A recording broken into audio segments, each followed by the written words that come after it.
you can completely have a successful business in an unconventional way and be an unconventional person. And you don't have to be the way all of the business strategists and gurus and coaches or whatever you've had in your life, or your uncle, your dad told you you had to be.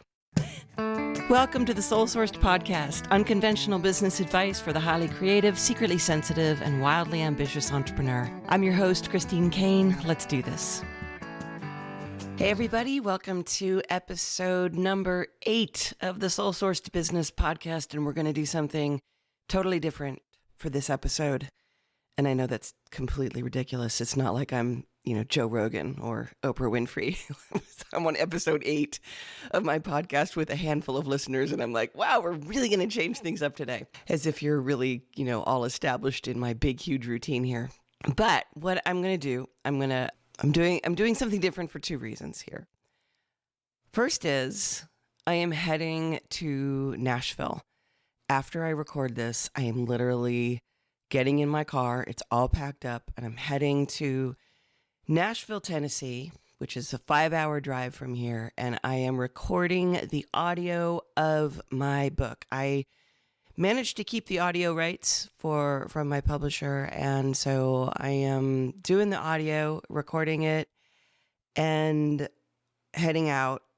And people are funny about this. They're asking if I'm nervous or whatever, and I don't feel nervous to record the audio of this book, primarily because it's all written, and it's just a matter of sitting down and reading it and staying out of my own way. I know enough about the studio from having been a musician to know what to do and how to stay really focused. And I think the big thing is keeping your energy tuned into what you're doing as opposed to just like reading by rote. So that's the first reason I'm doing this, is that I'm about to do that, and it's a little bit in honor of that. The second reason I wanted to take on this challenge is because I did a bunch of coaching last week with a Q&A call, and I was looking at the questions that came in, and I've looked at some of the questions that have come in here to the podcast. And what's interesting is not all of them, but at the basis of some of the questions, there is this kind of ongoing theme of, am I sabotaging my business by being the way I am? Am I doing this wrong? Am I not set up for this? Am I not cut out for this? And what I can tell you that I loved about when I had to create a book proposal for my book, I made the conscious decision to go with a publisher and set up a whole proposal. What writing a book proposal makes you do is that it makes you step into the shoes of your reader. It makes you have to kind of prove to a publisher that you have a reader out there. And that was not something that a lot of people believed existed. The business books that are out there are a lot about strategy. They're a lot about the left brain. And the Soul-Sourced Entrepreneur, which is the title of my book, is more about the inner game of having a business when you are not necessarily somebody who started a business with a business plan. Most of my clients start with an idea. And so therefore, they aren't necessarily kick ass and take names kind of people. And I knew there was an audience that existed for this, but a lot of people have doubted that. And writing the book proposal really tuned me in to who my audience is. And it continues to be that way. I continue to get questions of these little secret little snigglies that point to this fear of, what if I'm not cut out for this? What am I doing wrong? And I think some of us have been told for so many years that something is wrong with us, that we aren't organized enough, that we're a little too scattered, that we're a little too ADHD or too quick starty or whatever it might be. And so we sort of just plod on and hope to God it all works out. And so this book is really speaking to that person. So that brings me to this morning, before I head out to Nashville. What I thought I would do is that, because I'm going to be recording my audiobook, and I have never recorded an audiobook, I would kind of, I don't like the expression kill two birds with one stone, because I think it's awful. I don't like killing animals, as you've already heard me talk about in our last episode. So we're going to do something. We're going to do two things with one episode is what we're going to do. There's a whole new metaphor we're creating here. And what I'm going to do is address this secret, deep feeling of I'm doing something wrong. And I'm also going to get a little practice and read a little segment of my book. So what I'm going to read you here is I'm going to read you the intro of my book. And it's all about whether or not you're cut out for business. And I'm opening up with a story from my own life when I was a musician, pretty early on as a musician. And it's funny, a lot of people have asked about the process of writing a book. This story was actually more toward the end of the book. And then I realized this needed to be kind of the focal story because so many people that I meet and so many of the clients we have dealt with this particular situation in some way or another. And my point of all of this is to say that you can completely have a successful business in an unconventional way and be an unconventional person. And you don't have to be the way all of the business strategists and gurus and coaches or whatever you've had in your life or your uncle, your dad told you you had to be. So this is called On Being Cut Out for Business, or Why You Need This Book. And this is the intro section of my book, The Soul-Sourced Entrepreneur, which is available at Amazon for pre-sale right now. It won't be out till November 2020. And depending on when you're listening to this, it is either out or not out. So here we go. It was like getting a winning lottery ticket. I won a contest, and the prize was a phone call with a New York Times best-selling author who was a coach, guru, and strategist. We're talking Oprah Book Club status. I'd get 20 minutes of coaching on anything, from my hero, a person whose books I had devoured. Happy day. At this time, just 3 years into my career as a songwriter, I had never talked with a coach. I hardly ever got to talk to anyone about the challenges that came with following my dreams and making a business happen. I figured I had some good stuff going for me. For starters, I was living my passion. This author was a motivational maven, all about passion and purpose. She'd love that part, right? But the reality of this living my passion stuff was hard, harder than I'd ever imagined. Writing songs and performing was one thing. Trying to run a business, manage a mailing list, track numbers and money, hire an assistant who didn't show up to my home office stoned, all while learning how to promote myself and my art, was a whole other game. I was in new territory constantly. So I wanted what? Encouragement? Strategy? Compassion? I didn't know. At the time, I had no clue what to expect or even what best-selling authors did in these sessions. I dialed in at the appointed hour. The famous author got on the line and informed me first and foremost we had a hard stop time. Another winner was up after me, so we had to move quickly. Then she wanted background. She wanted data. She needed numbers. She asked for my income streams. She wanted to know my 3-year plan, my 5-year plan, my 10-year plan. I tripped over my words giving her the basics. I had just released my second CD on my own record label. I'd started to write songs for my third. I was touring all over the country. I had a booking agent. And then I moved on to my numbers, which were simple and not even sort of impressive. I had never heard of income streams, so I skipped that part. And oops, I didn't have a plan, 3, 5, 10, or otherwise. I could barely figure out what my next month would look like. After 15 minutes of back and forth, the famed author reached her conclusion. Look, she said, I'm sorry, but your situation isn't sustainable. You need to give this up and go get a job. You've discovered something crucial here. Business is hard, especially the entertainment industry. She went on to tell me it was time to get serious about the rest of my life and be a good steward of my financial future. Then she apologized for having to be the one to deliver the truth. Her final words went like this. Some people just aren't cut out for business, even fewer for the arts. You can be good at other things. Then she moved on to the next lucky winner. I have friends who, in this situation, would have hung up the phone and uttered a clear and cosmic fuck you to this author. They would make it their life's mission to prove her wrong, possibly even waiting until the exact pinnacle of their blinding success to write her a lengthy letter listing the many ways she had failed and concluding with their final flip of the bird assessment that she was a fraud. Then they'd post it all on YouTube. I'm not one of those people. In fact, this single, meager conversation landed me in a cesspool of self-doubt. I was left wondering what it even meant to be cut out for business, for the arts, or for anything involving having an idea and going for it. Her opinions haunted me, but I didn't ultimately follow the best-selling author's advice. I didn't go get a job. In fact, in the years following that conversation, I went on to release 5 more CDs and a DVD that won a Telly Award. All of this added up to sell more than 100,000 units, a sizable amount in the indie music arena. I toured with some amazing entertainers and musicians. 2 dance companies choreographed ballets to my music, taking me on tour with their troupe. And here's where it gets weirder.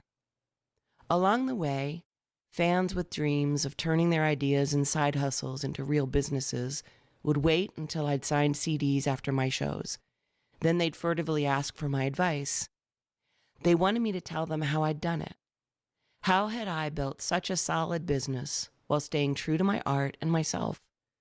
How had I dealt with the hard stuff, like rejection and sales and assholes? I shared everything I could in the time it took to pack up my gear. These informal backstage chats turned into weekend retreats, which turned into mentoring. Eventually, I devoted myself to coaching full-time, starting a business that grew into a multi-million-dollar company called Uplevel U. And you know what? That best-selling author was 100% right. I wasn't cut out for any of it. At least not by the rules of conventional business types like her. In fact, she was just one of many experts I'd meet on my entrepreneurial path who never considered there might be a different set of rules for extraordinary success. Years after my experience with that author, I hired a consultant. He was a whip-smart strategist, a serial entrepreneur, and yes, also an author of a best-selling book. This was long after I'd proven myself in music and a few years into coaching and Uplevel U. The consultant spent much of the first morning with my operations director, poring over spreadsheets and numbers. After that, he wanted to sit down with me, the owner and founder. Now that he'd seen the metrics, waded through our programs and products, and gotten the background, he wanted to know some things. Namely, he wanted to know my 10-year plan. I don't do 10-year plans, I told him. Before he could counter, I inserted, and I don't do 5-year plans either. Next question. He stared at me. He held up our financial statements. He slapped them with the back of his hand, looking me up and down. Then here's what I want to know, he said. How did someone like you get so profitable in business? Then, apparently realizing his question was loaded with judgment, he made a weak attempt to smile at me. I smiled back, but the words, someone like you, rang in my ears. I'd heard it enough at that point to know what he meant. Someone who was not like him. Or all the other hard-hitting, strategy-driven left-brain, go-get-'em, break the board, walk over coals, fake it till you make it, sacrifice everything for the sale business types.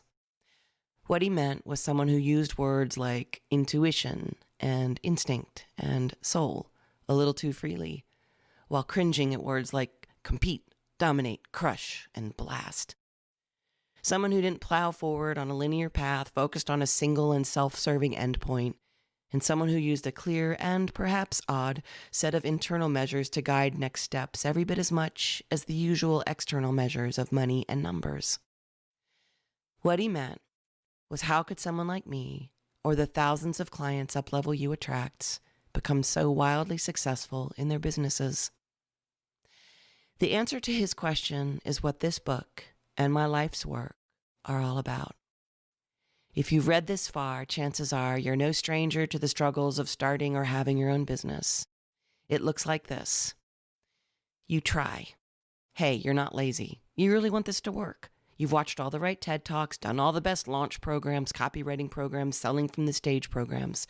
Sure, they've shown you a few things, but you always end up face to face with the same old issues and setbacks. So, you settle. There's an endless list of things you tolerate, whether they're the same meager annual income, or that one client who makes you want to hurl yourself off a cliff each week, or the stress of trying to make it all work on your own, all while wishing there was a way to raise the bar to a level you know you deserve. And you wonder if you're really cut out for this, if your siblings or well-meaning friends were right all along when they said you weren't aggressive enough, organized enough, clear enough, or data-driven enough. You wonder if you're too tender on the inside and too scattered on the outside, or maybe even if you might just have the ever-ubiquitous pseudo-spiritual diagnosis of bad energy. So your question remains, is it possible to have a wildly profitable and successful business without adopting character traits that are false, phony, manipulative, or robotically corporate? Can you succeed while still being you? The answer is a resounding yes. There's a new class of business owner on the rise. I call them soul-sourced entrepreneurs. They understand a key distinction most people miss. It's not just about having the six-figure business. It's about becoming the person who can create and own a six or even seven-figure business. They want the indescribable feeling of confidence that comes when you cross the six-figure line your way, while knowing you have the power to do it again and again. They want to employ their own reliable, unique set of best practices based as much on intuition and self-awareness as on specific skills and strategies. Most important, they want to trust their choices and actions every day, unfettered by the gnawing feeling of self-doubt. In other words, the what is no longer enough. The soul-sourced entrepreneur wants the how, namely, how to navigate and grow a business sourced from a solid and serene place that isn't about the usual round of old school rules and behaviors, which are little more than a sad and dusty collection of memorized illusions at this point. That's exactly how I and thousands of my clients did it, and I'm going to teach you everything I know. How is this book different? Well, for one thing, I'm not going to tell you to change your style, your instincts, your sensitivity level, or your emotions. I'm going to assume you've already read stacks of books on business and mindset and have exhausted yourself trying to follow behavioral... I'm going to leave that in just so you know. It's hard to read your own book. Back up. I'm going to assume you've already read stacks of books on business and mindset and have exhausted yourself trying to follow behavioral prescriptions that didn't work. Second, this is not a law of attraction manual where I tell you to be more positive so you can get more goodies. Frankly, the waters of having a business are often murky and rough. The stakes are high and pressure is everywhere. Adding the mandate of perpetual positivity is ludicrous and often disastrous. I happen to know you're fine, even with your doubts, even with your anxieties and all the other shit you secretly judge yourself for doing or not doing, being or not measuring up to. Third, this book is not a magic pill. Despite what all the cool internet marketer kids say, there's no one-size-fits-all email template that's going to fill your shopping cart with bags of money while you're out surfing or getting laid. What we'll do together, however, is better than that. We will build a source of unfathomable strength by following a simple framework that grants you access to a deep level of internal power. When my clients sign up for our up-level masterminds, they're required to check a box that says, I'm in. It's a commitment and a promise to others in the group, to their coaches, and to themselves. As an acronym, I'm in also holds the framework of this book. It's the process for becoming a soul-sourced entrepreneur and gaining the keys to mastering your business, your energy, and your dreams. I, for initiating intention, tosses out the old school goal setting models and shows you how to use your life as the force that shapes your intentions. It replaces outward, aggressive, grabby goals with an internal model for intention based in wisdom and clarity. Here you'll uncover the traps that keep you confused and overwhelmed while tuning into a level of purpose and direction you've never before explored. M is for managing power, and it's a call to examine your own behavioral patterns for clues to what's been holding you back. Here you learn to amplify your awareness and clean up the spaces and distractions draining your energy and power. And this is the second I, by the way, this is all laid out kind of in bold, and I'm walking through the sections of the book. So I'm walking through the acronym of I'm in, and this is the second I, and it's for interpreting experiences. And this is a deep dive into the higher meaning only you can bring to the circumstances arising in your business. Many entrepreneurs live by default, running into the same walls and telling the same emotionally charged stories. Here's where you ditch that cycle and discover how to find the opportunities hidden within the challenges while training yourself to access a soul source level of strength. And N is for navigating decisions, and this is where we jettison the word should once and for all and break free from fear-based decision-making. We also test the most insidious assumptions and thought patterns that corrupt our otherwise powerful and intuitive processes. You'll learn to make intention-based decisions that free you from the fears and confines of past mistakes so you can lead your business with profound clarity. Some will dismiss what I teach as too woo, too soft, or maybe even too simplistic. I expect that. But consider that year after year of listening to the admonishments of those old school business drones has likely left you mistrusting yourself, the world, and your own power.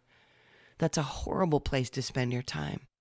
Instead, hang out with me for a bit and tune into an intuitive, soul-sourced business that gives you the permission you've been waiting for to release the manipulative, inauthentic, and just plain hard things you've lugged around for too long. You're about to enter a world that's more powerful than 5 easy steps and more motivating than boring best practices. It's a world you're cut out for, my friend. More importantly, it's cut out for you, your soul, and the dreamlike levels of success you know are possible. And that's it. That's my introduction to my book. I did it. I read it. And now I am going to go finish packing up my car and drive to Nashville. The irony of which is that I booked this in Nashville because I didn't want to go to New York City because it was the hotbed of COVID. And as I go head off, Nashville has turned out to be a new hotbed of COVID. So I am all packed up. I brought all my own groceries. I'm staying at an Airbnb 2 blocks from the recording studio, and all will be well because all will be well. So if you like this introduction and you are ready for November 2020 to come along and read The Soul-Sourced Entrepreneur, then you guys can go over to Amazon.com and buy a pre-order copy of the book. And in the meantime, if you like this podcast, we will continue back with our regular programming on our next episode, which will be episode number 9. And you can subscribe to this podcast. You can give it a 5-star review. And in the meantime, thank you guys so much for listening and letting me do my dress rehearsal for recording my very first book. And I will see you guys next week. Thanks for being here. 10,000 times I've wondered